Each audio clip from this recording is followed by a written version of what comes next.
Okay, it's time to talk about the Andor season finale and series finale. Yeah, this is all over. Now, I've talked about Andor before when they did the premiere for season 2, a show that I was actually surprised they even had a season 2 for. Because I kind of felt like with Cassian Andor's story, there's a lot you can really tell here, and I've kind of felt like they did, for the most part, tell everything in the first season.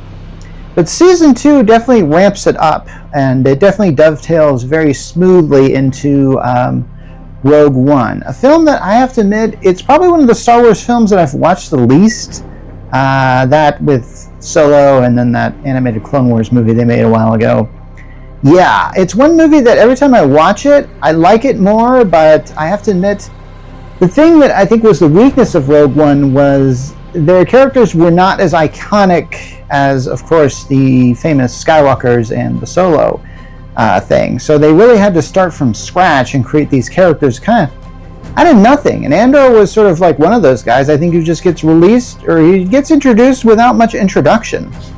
So it's really kind of great that they actually have a show about this. Now, one of the things that I have to say I like about Andor is how it does not feel like Star Wars at all. In fact, that works for it. It takes it to another direction.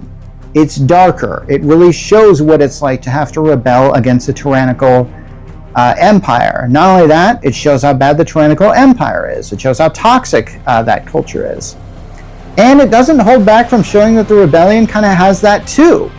One of the things that I think the last time I talked about this show, I said like I didn't really know what was going on. I felt like I was watching a Shakespeare play where people talk and they say very high-minded things, but in the end I really wasn't certain what I had to talk about without, say, some cliff notes or something like that. Well, I'm proud to say that I know for the most part what Andor Season 2 is about, because as plot elements started to unfold, I began to realize what direction this show is taking, and it was a supremely great direction. I think we've all are familiar with the character of Luthen, the character who is essentially like, he's sort of the face of the rebellion, but he's obviously trying to be behind the scenes. He's sort of organizing people to eventually get angry against the Empire, but he always has to stay shrouded in mystery, and he always has to have a cover for himself. And because of this, he's kind of he's really, you know, he's very emotionally closed off, and he's realized a long time ago that his life is not going to end with a blaze of glory. It's just going to sort of end. And I might as well get into spoilers on this. I think it's episode 9 episode 10 where it finally comes to an end. And the way it's done is supremely great, and the way it is set up as far as like having him in the hospital, because he tried to kill himself. Once he gets found out by that one character, Deidre, I believe her name is, she basically finds him out, and then there's that great line where she goes, "I've dreamed of this so many times," and I'm kind of going like, yeah, this dialogue rocks. And yeah, he tries to kill himself there, and then on the weird note, Deidre is actually arrested for some reason. And then I think in the end she's thrown into prison. That's it. So yeah, that's kind of how that goes. Now, I think there are things I haven't really talked about on this show yet. First of all, I was correct when I think I used like that they were using like every 3 episodes were like 1 year later after that particular time. That was a great format to do. Unfortunately, this is kind of the weaknesses of when you use a format like that. You have to stick with it. So you can't, now they do flashbacks, so they do kind of cheat a little bit on this. But for the most part, they really keep within the time period that they're doing, where it takes place. Like I think the first 3 episodes are for BBY, and then which battle? I think it's like before Battle for Yavin. That's what it means. So basically, before Star Wars: A New Hope. Now, here's the thing that I've been hearing a lot of chatter about, and that I have to agree with. That does watching Andor and enjoying it somehow taint the legacy that was Star Wars: A New Hope? And I have to say yes.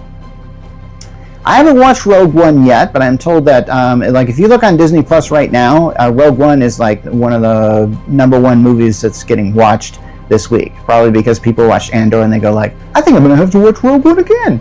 And maybe they were giving a critical reevaluation. Actually, as I recall, the film was quite a hit, and a lot of people did like it. So, well, now they'll like it even more. But here's the thing. Can you like A New Hope less? Because here's the issue. What we see in Andor are a lot of people, these rebels, who are doing, they're essentially doing things to the Empire in small doses that will eventually poison them. And then here's the funny thing. This farm boy and this spice smuggler show up, destroy the Death Star, and essentially get the medals for it. What about all the people that set that up and stuff like that? Because a lot of people did set that up. They wouldn't even have known what to do and how to destroy the Death Star if it wasn't for the plans, which were established as far as like how they got those plans in Rogue One. Maybe that's the most important point of the story. For whatever reason, I guess it doesn't really. Star Wars always has this kind of glorious, kind of hopeful, and fight for what's right feel to it. Andor really shows both sides of this and how that fight can actually take its toll on you. I think it's something that they were really trying to do in the sequel trilogy with Luke Skywalker's character and some of the other characters in there after the Resistance and the First Order arose. They never really quite succeeded in that thematically. I never really felt like that really worked. It's one of the things that I think the sequel trilogy is now infamous for, as far as just, plus also they copied pretty much the plot lines of pretty much all the movies just to make that. And yeah, those are kind of fan servicey. Andor does not feel fan servicey. In fact, there are things in Andor that I have to admit. There's a scene, I forget which episode this is, on the planet of Gore, or it's Gorman or something like that, where there's going to be a riot, and the Empire does the best to spark that riot, and then of course they do their best to shut it down. And by shutting it down, they are killing people. They are literally blasting people. There are bodies all over the floor. They send out these rogue droids that can't be stopped unless you like hit them with like something, because dude, they're just smacking people left and right, and it's just like, and it's horrible. It's horrific to see. Star Wars, which was this utopian science fiction thing, somehow becomes this very dark dystopian sci-fi thing now. But here's the thing, it works. Disney Plus, you are actually figuring out what to do with Star Wars. Congratulations. Hopefully the Mandalorian and Grogu is going to have some of that type of energy. But Mandalorian kind of has its own type of energy, so maybe they can kind of keep that up and stuff like that. Whatever it is they did with Andor, they made it, honestly, I would recommend Andor if you don't even like science fiction, because if you are one of those people that's a literary purist, and you think like, oh, that sci-fi stuff is just so made for the masses and stuff, you would still love Andor because it is brilliantly written. It is brilliantly shot. Remember that I mentioned about Luthen in the hospital? I have no idea how they did those scenes. They have this architecture, and they have these wonderful shots with effects that are just seamless. They're just, it's great that we can do shows like this now.